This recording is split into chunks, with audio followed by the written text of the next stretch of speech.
So eto na nga po mga idol, game day na nga po ng Yokohama kontra sa koponan ng A Tokyo. Muling nagpakitang gilas ang ating pambato na si Kai Sotto. Yung sinasabi natin consistency mga kaibigan sa game ay naipakita muli ng ating pambato. Bakit kamo? Mga kaibigan, tingnan nyo mabuti yung first half, yung first and second quarter ng game.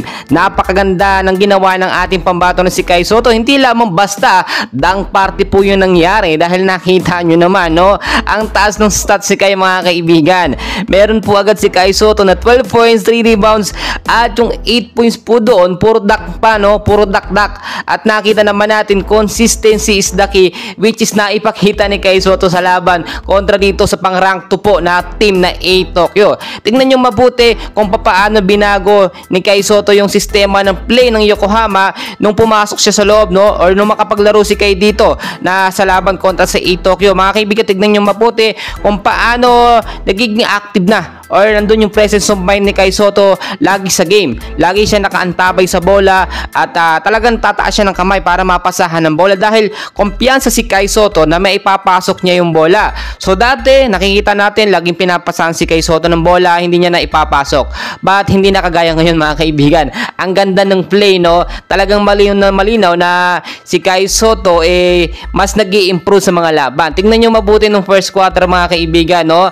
Yung unang mga highlights early ng first quarter, halos si Kai Sotto po ang pumupuntos dito sa Yokohama. Tulad ng ating sinasabi, hindi na inilabas sa second quarter si Kai Sotto, which is yun yung pagkakamali po na hindi na ginawa ni Coach Aoki Taketo dito sa laban ng Yokohama kontra sa A Tokyo. Kaya ang ganda ng resulta. May 12 points po agad si Kai Sotto first half pa lang ng game. Doon nakita natin nagtapos yung first half ng game lamang po ng 6 points itong A Tokyo.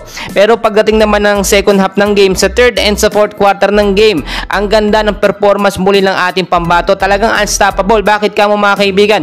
Tingnan nyo pong mabuti, early pa lang po ng third quarter, meron pa pagdagdag agad ng 4 points si Kai Sotto at meron pang na-foul, no? At credits dun sa foul ni Kai, score pa po yun mga kaibigan. Tulad ng ating sinasabi, ito yung performance ni Kai na habang lumalaban si Kai, lalong nag-i-improve, no?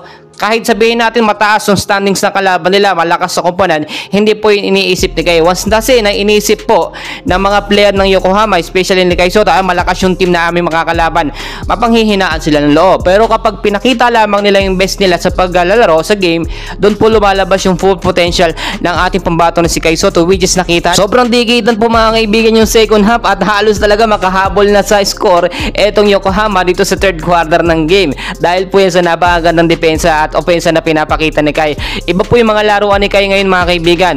Though hindi siya na talaga natatarget ng mga foul ngayon, no? Kaya naman mahaba yung performance or yung puntos ni Kai Sotto.